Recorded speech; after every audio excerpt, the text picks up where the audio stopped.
श्रीधाम नाद ब्रह्म सेवा आश्रम के इष्ट देवता श्री दत्तात्रेय भगवान, माँ भगवती राज राजेश्वरी त्रिपुर सुंदरी,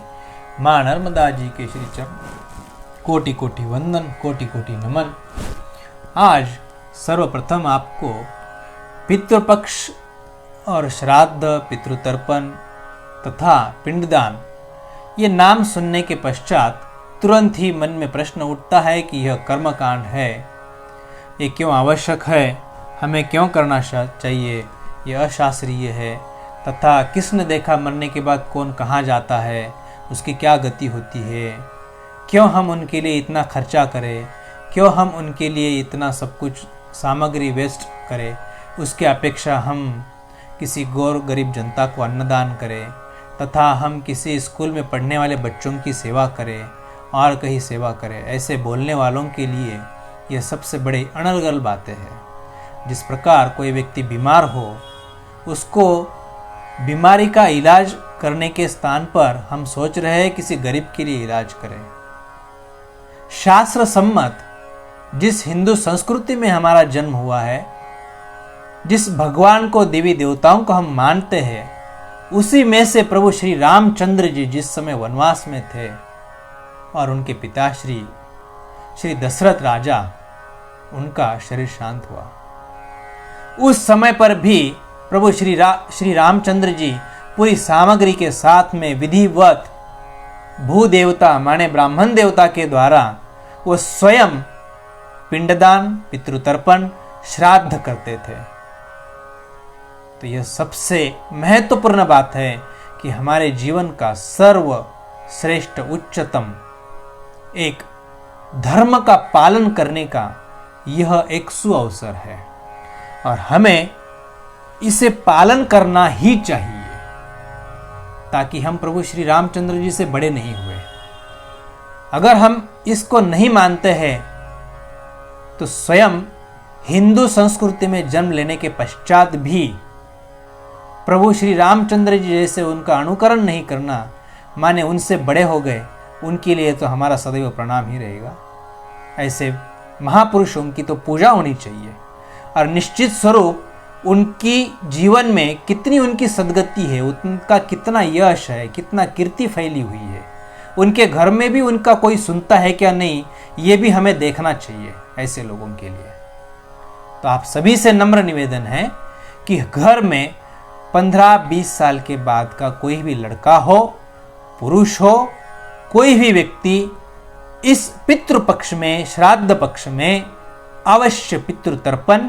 और पिंडदान करना अनिवार्य, आवश्यक ही है। विशेषकर सभी लोगों के लिए नम्र निवेदन के साथ में बता रहा हूं कि कलियुग में हर एक व्यक्ति मोह माया में फंसा हुआ है और जिसके चलते शरीर छूटने के बाद उसकी सद्गति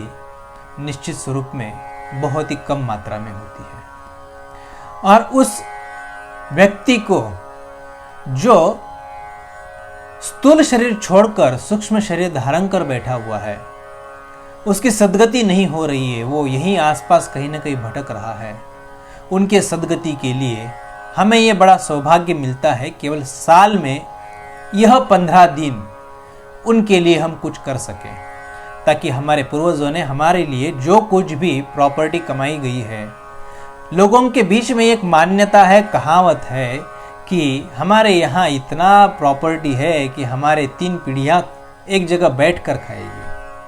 कई लोग बोलते बोलते ये भी बोलते हैं कि उसके घर में क्या कमी है, उसके घर में तो 3 पीढ़ियाँ ऐसे ही बैठ कर खाएगी। तो 3 पीढ़ियाँ बैठ कर खाएगी, इसका मतलब क्या है, क्यों कहावत पड़ी है ये किसी को पता है, जानकारी है? कहावतों का उपयोग तो करते हैं परंतु जानकारी नहीं है। 3 पीढ़ियाँ क्यों? ताकि हमारे पूर्वजों ने जो कमा कर रखा हुआ है कि हमारा शरीर छूटने के बाद आने वाली 3 पीढ़ियाँ हमारा पितृतर्पण, पिंडदान, श्राद्ध कर्म इसी धन के माध्यम से वो कर सके और हमें तृप्ति दे सके, हमारे सद्गति के लिए वो प्रार्थना कर सके, हमारे सद्गति के लिए वो खुद शिक्षित हो और शिक्षित होकर संस्कृत भाषा से ज्ञात होकर तथा भू देवता के, ब्राह्मण देवता के द्वारा गीता का 7वां अध्याय का पाठ, पुरुष सूक्त का पाठ, गरुड़ पुराण का सत्संग अध्ययन करके हमारे सद्गति के लिए वो कुछ कार्य कर सके, इन कार्यों के लिए उन्होंने कमाया गया धन इसलिए रहता था। परंतु आज कलयुग में मोह माया में इतना व्यक्ति भटका हुआ है कि उसको कितना भी धन मिलने के बाद भी वो और चाहिए और चाहिए और चाहिए, संतुष्टि के लिए नहीं, तथा उसको ये भी पता नहीं कि मैं ये धन क्यों कमा रहा हूं और किस लिए कमा रहा हूं। उस धन का वो स्वयं उपभोग भी नहीं ले सकता। ताकि कोई बिजनेस में हो या कोई जॉब कर रहा हो तो उसका गाड़ी का उपयोग तो उसके ड्राइवर करते हैं, घर बंगलों का उपयोग तो उनके नौकर चाकर करते हैं। ये तो बस स्वयं कमाने में लगे हुए हैं, परंतु इसका उपभोग वो नहीं ले पा रहे हैं। तो इसलिए आप सभी को फिर से एक बार नम्र निवेदन है कि आप सभी को इस श्रीधाम आश्रम YouTube चैनल से जुड़कर इस श्राद्ध, पितृतर्पण, पिंडदान करने के लिए सामग्री की लिस्ट प्राप्त कर अपने घर में ऑनलाइन यह विधि कर सकते हो। आप सभी के लिए और एक सूचित किया जा रहा है कि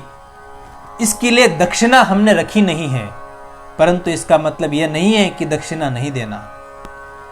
बिना दक्षिणा दिया हुआ कोई भी पूजा कर्म जो है वो पूर्ण नहीं माना जाता, यह शास्त्र विधान है। आप सभी को स्वैच्छिक दक्षिणा देना आवश्यक है। आप जो भी देना चाहो वह श्रीधाम आश्रम के लिए ही उपयोग में लाया जाएगा, तथा आप नहीं भी देंगे तो भी यह किया हुआ पुण्य कर्म जो है उसका पुण्य फल श्रीधाम आश्रम के लिए मिलेगा। तो जिसके चलते आप स्वयं अगर इस पुण्य फल को प्राप्त करना चाहते हो तो दक्षिणा देकर उसको प्राप्त कर सकते हैं। और दक्षिणा जो है अपने परिस्थिति के अनुसार होता है, तो स्वयं को आकलन करना है, हमें कितना दक्षिणा देना है नहीं देना है, वो आपकी स्वैच्छिक इच्छा से ही आपको यह कर्म करना है। जय गुरुदेव।